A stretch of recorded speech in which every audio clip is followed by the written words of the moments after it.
You see these fragrances, don't buy them. If these are $10, don't buy these. It's a terrible idea. You will regret it. You won't like these. You'll be sad. Hey friends, Ash here with Gents. Like you saw in the title of the video, today's subject is fragrances that I don't think you should buy. In my opinion, these fragrances are not worth the money. They're not worth picking up. Sure, if you want to sample them and check them out on your own, go for it. Maybe you'll like them more than I do. But in my opinion, these fragrances, not good. This is, though, again, just my opinion. So if I mention a fragrance here today that you're in love with, don't take it as a personal attack on you or your taste or anything like that. You wear what you want to wear. Ultimately, being happy with your own fragrances that you own and wear is most important. But in my opinion, these fragrances suck.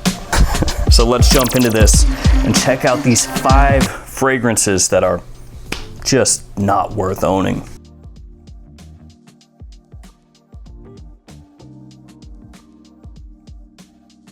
All right, first one on this list is from Carolina Herrera.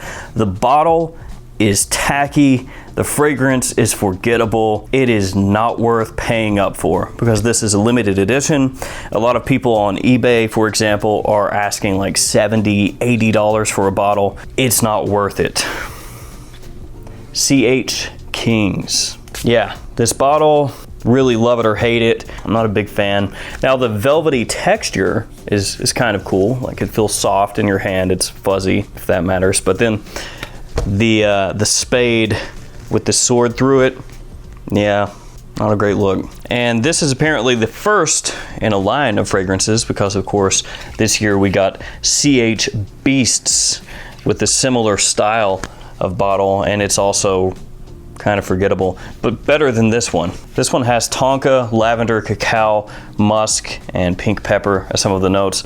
Ultimately, what this one is mainly tonka with lavender and then sweet chocolate, and that's about it. There's a little bit of spice in there. Like I said, pink pepper, I think cardamom is in here too, if I'm remembering correctly. This one has gotten a little bit of a comparison to Paco Rabanne's Pure Excess Night, and there's a little bit of a similarity there. If you spray them on side by side, you can pick up little bits and pieces that are similar. Ultimately though, it's not really close enough to Pure Excess Night, at least for me, to say that they smell similar, but they do have a couple similarities with the scents in general.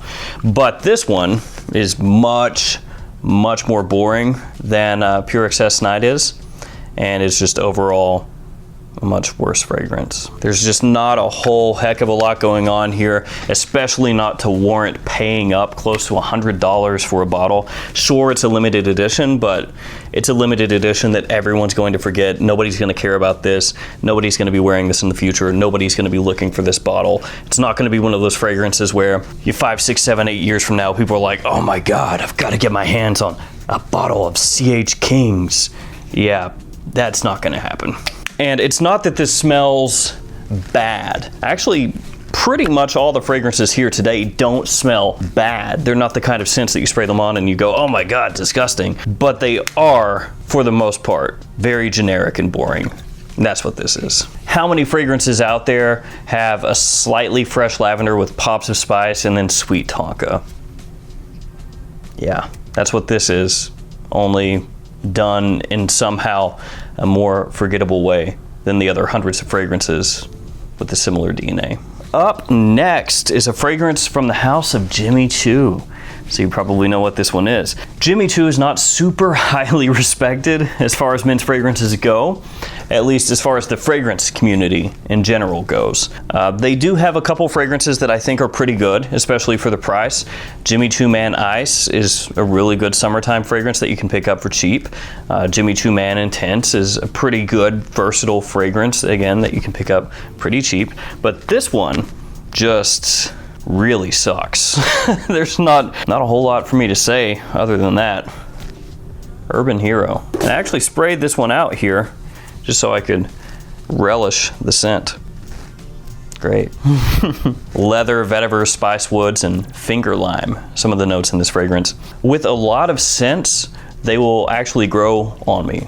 over time. So I might not love them initially, but I'll wear them again and wear them again, wear them again. And eventually it'll start to come around for me. I'll start to go, well, you know, maybe it's not that bad. Maybe the opening could be better or the dry down could be better, but I'll start to find parts of the fragrance that I like and I won't hate them as much.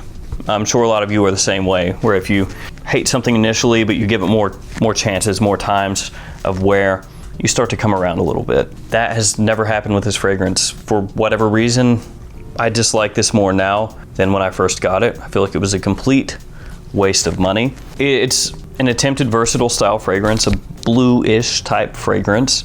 They try to switch things up a little bit with the finger lime instead of bergamot or grapefruit, but ultimately still they're trying to get you with some citrus.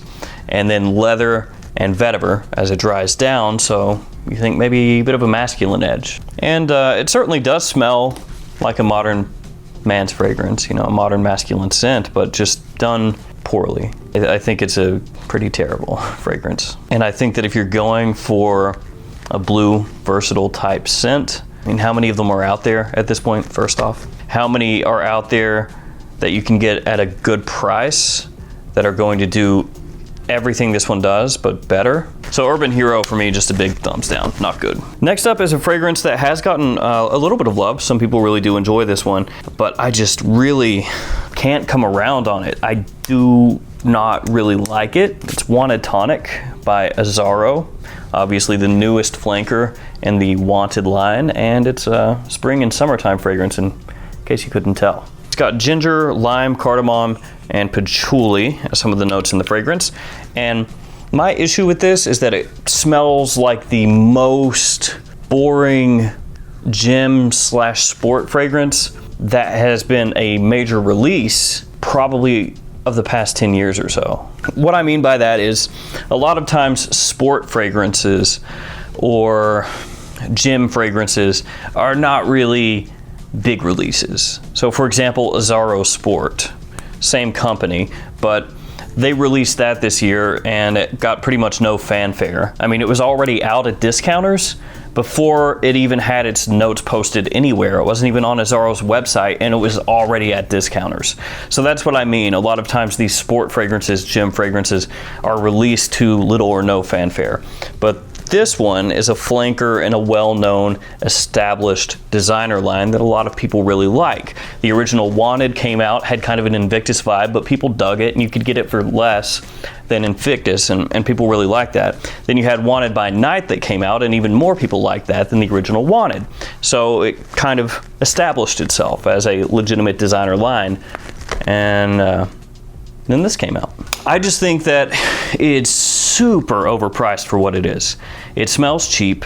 It does smell fresh. It is brisk, uplifting, all those things, but it smells like just a very run-of-the-mill sport fragrance to me that little to no real thought was put into. It, to me, smells like Azzaro just went, hey, we want a gym fragrance. And then they said, oh, okay, well, what kind of notes? And they went, ginger and citrus or something, whatever. And then the perfumer said, yeah, okay.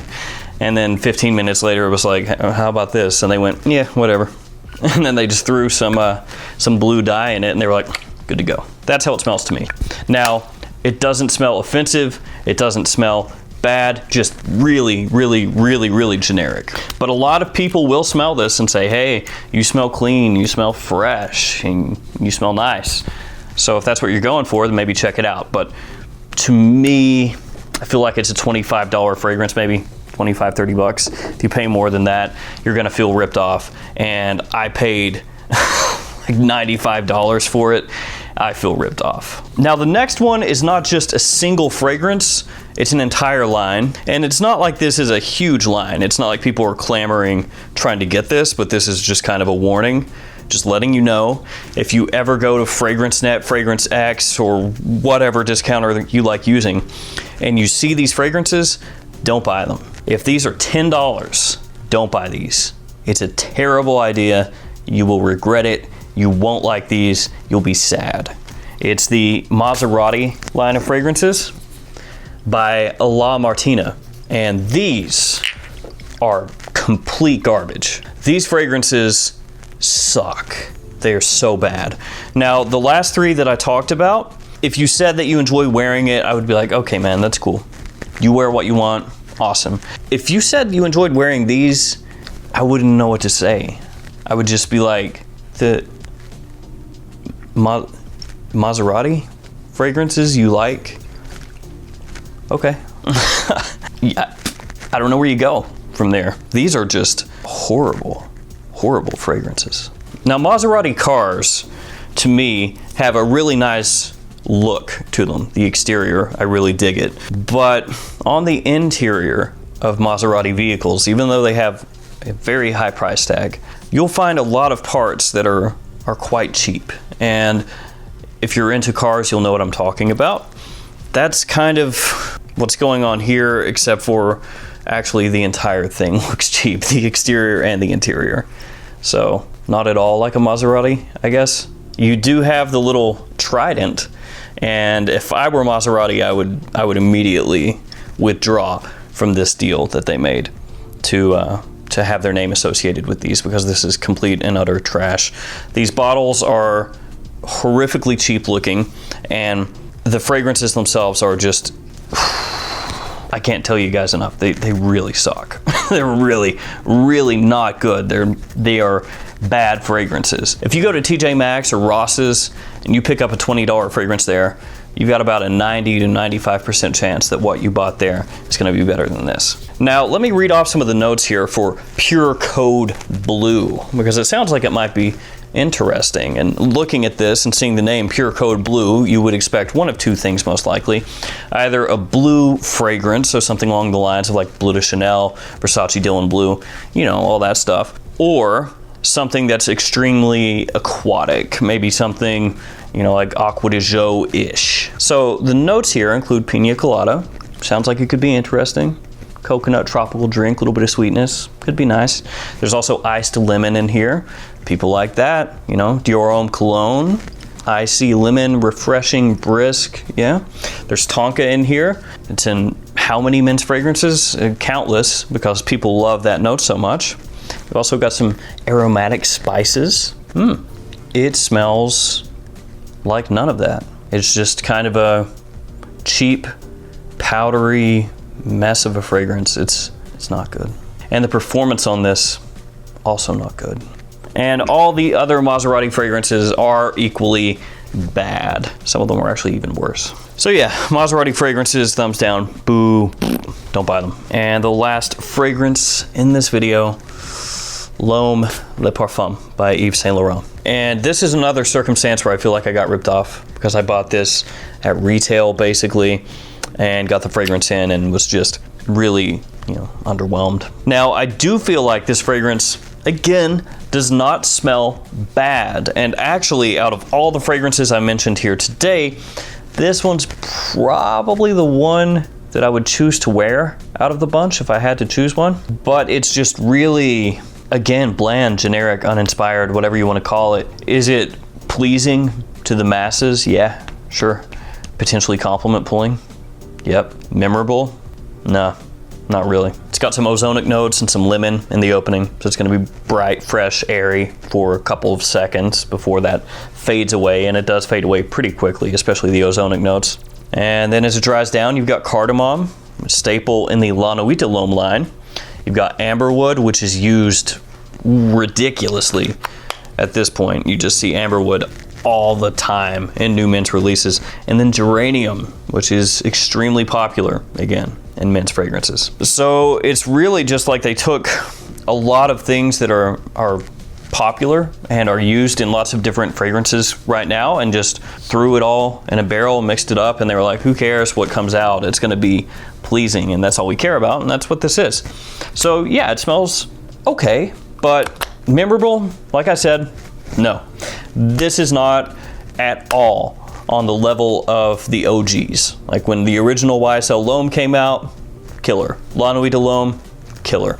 But then you have stuff like this where, you know, if it disappeared in a year or two, I don't even think people would notice. For me, just disappointment. And there we go. 5 fragrances I don't think you guys should buy. These are fragrances, in my opinion, that are just not worth spending the money on. With maybe the exception of Wanted Tonic, if you could pick it up $25, $30 in the future for use in high heat, casual summer situations or the gym. That's about it.